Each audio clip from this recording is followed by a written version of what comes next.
So, hi guys, this is Alea Jen and welcome back to my YouTube channel. So, for today's video, kakarating ko lang galing Macau and it was already 7:30 or 8 in the evening. Tapos na ako maligo, tapos na din ako maglinis ng kalat sa labas ng mga amo ko. So, update ko lang kayo kasi for yung nag-PM sa akin, ano yung requirements papuntang Macau if domestic helper ka dito sa Hong Kong. So, yung requirements is first, passport and then Hong Kong ID. So, kailangan talaga may Hong Kong ID ka bago ka makapag-Macau.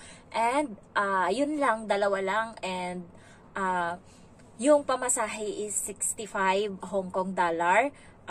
By bus yun. So, papunta 65, pauwi 65. So, importante na meron laman.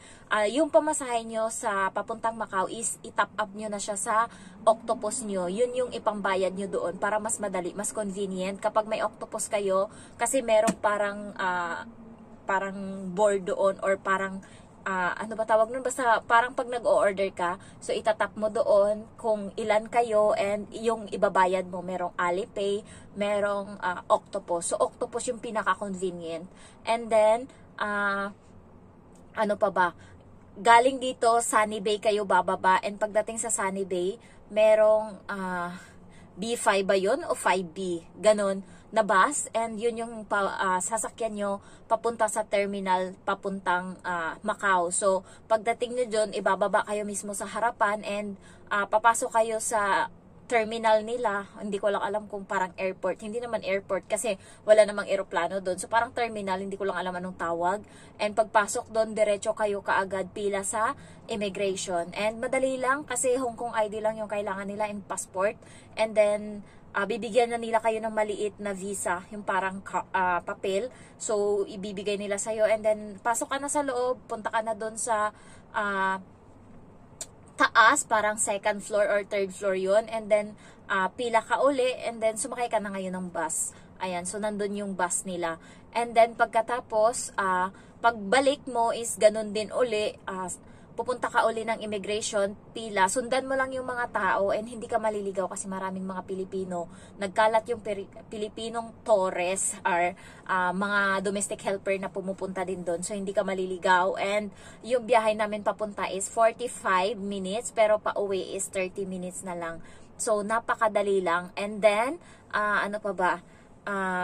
Experience ko naman is it was so sulit. Ayan, so, wala pala sa amin na nakapag Hong Kong. Ayan. Nakapag Macau. Na-shock ako. Ang tapang-tapang ng kaibigan ko mag-aya, Macau tayo, punyemas. Eh di ako, hindi kami nag-search. Walang search siya. Nag-search siya konti. Pero kami wala kasi kampante kami na nanggaling na siya sa Macau. So pag dating namin doon sa Macau, bida-bida siya. At sabi niya, ganito yung ano. Tapos nagulat kami, sabi niya, hindi pa daw siya nakapag-Macau. So na-shock ako. Kasi hindi rin namin alam. Sabi niya, follow na lang daw yung crowd. Eh walang crowd. Wala masyadong mga domestic helper. Hindi katulad nung 25, no, pakarami. So, ngayon walang crowd na susundan. So, sumakay kami ngayon ng bus na 110X.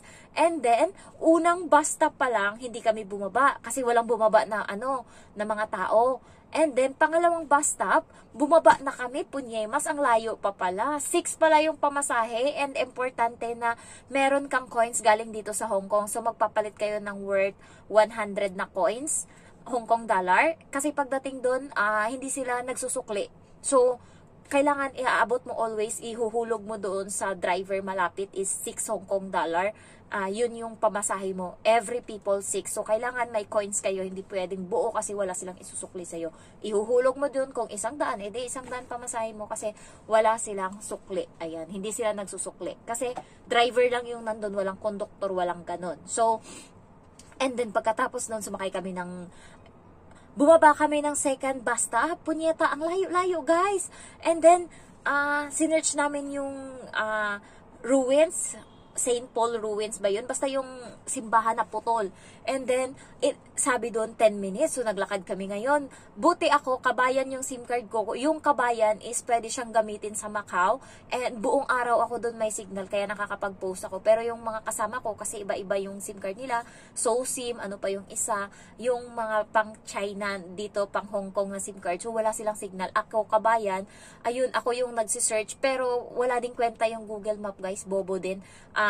ang nangyari, so napakwento na ako, ang nangyari is, nagkanda ligaw-ligaw kami, and then ngayon, nagtanong kami sa bata na marunong mag-English, and then, tinuro kami, sumakay kami ng bus. Ngayon, nung nandun na kami sa mas, itong bus, bida-bida din tong kasama ko, nagtanong dun sa matandang hindi marunong mag-English, kung papunta ng Ruins, St. Paul Ruins. Ang sabi, bumaba na daw kami next stop.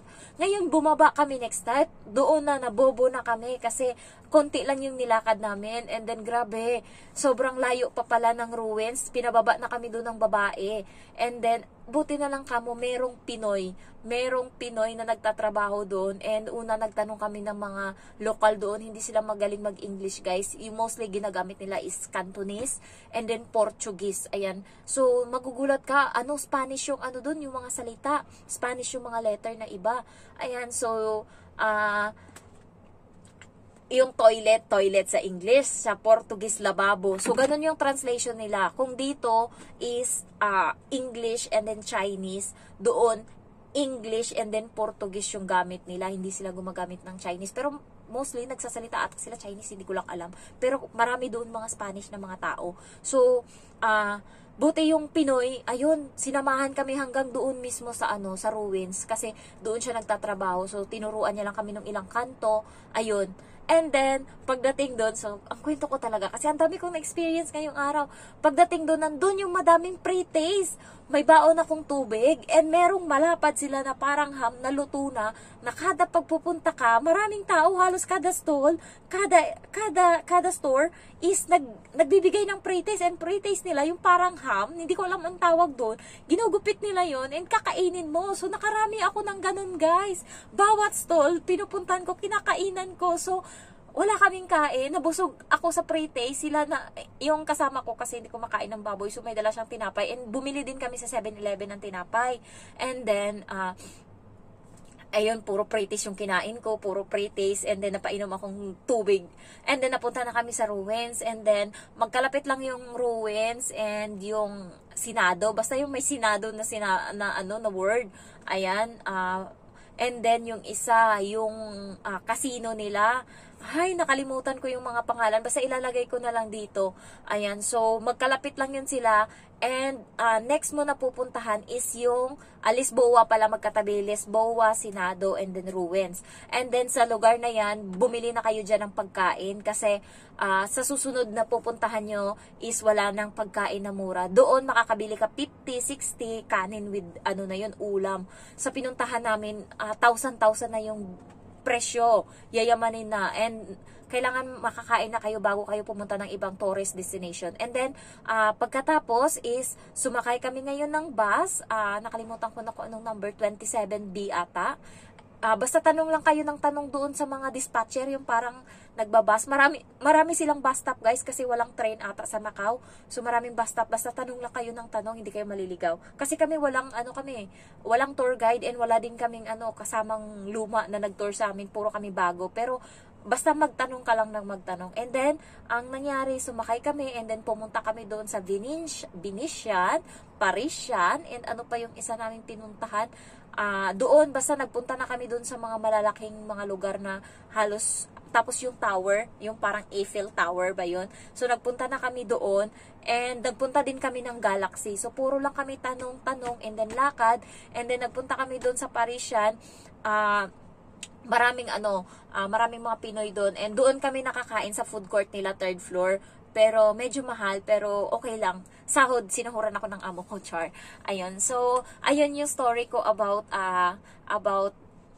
Macau, and sulit yung one day namin. Grabe, ang dami kong picture, guys, and ang sexy ko tingnan sa picture ko, char. Ayan, so partida, i-share ko sa inyo yung outfit ko. Yung pantalon ko na butas-butas is only 40 Hong Kong dollar, and then yung coat ko na black is bigay lang. May nag-post sa Pangyao or sa online, sa Facebook, na nanghihingi ng winter, and itong isang babae na nagbigay sa akin, nagsabi siya na meron daw siya, kailan daw pick upin, binigay daw ng amo niya. So ako, bida-bida, piniim ko siya, hindi ko siya kinoment doon kasi walang pumansin sa comment niya. So piniim ko siya, nagtanong ako kung meron siyang winter clothes, and yun nga, binigay niya sa akin to. And grabe outfit, pak na pak. And then yung inner ko is galing Pinas yan. So wala akong ginastos. Yung boots ko, guys, isang buong araw kong gamit. Diyos ko, nabitak siya. Pero okay lang, 50 Hong Kong dollar lang naman yan, bili ko. Pero sulit na, ayan. So, ayun lang, and insert ko na lang yung iba dito. And gagawa na lang ako ng isa pang vlog about Macau na puro tourist destination na pinuntahan namin. So, ano pa ba? Yun lang, and thank you so much for watching. Bye-bye. Love you all. Hey guys, this is Alea Jen and welcome back to my YouTube channel. So for today's video, nandito ako sa Macau and ayan, so first time namin mag-Macau and tanong lang kami ng tanong and 3 beses kami nag-bus kasi nga naligaw kami. And this is ruins, pool ruins. So ilalagay ko na lang mamaya kung anong to, tourist spot to. Pero napakadaming tao and doon banda, dyan.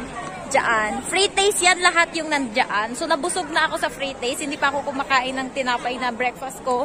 Yung free taste dyan na baboy, ayun yung kasi bawat stall, nagbibigay sila. So, bawat stall, kuha din ako ng kuha. So, nakarami na ako. Magbaon lang kayo ng tubig kung gusto nyo mabusog. Basta may tubig kayo, mabubusog kayo kasi maraming free taste. Ayan. So, update ka na lang kayo later. Bye-bye.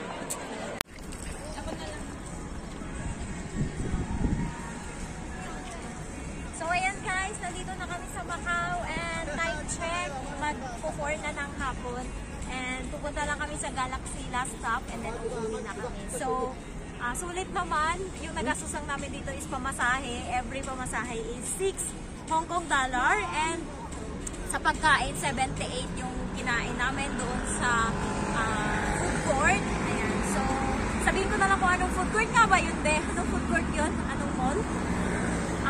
Anong mall nga yung may food court? Anong mall nga yun? Binishan. Sa Binishan, ayan. So doon, 3rd floor, nandun yung food court. Kasi mahirap makakuha dito ng pagkain and mahal. Kaya kung gusto nyong bumili, doon na kayo sa labas.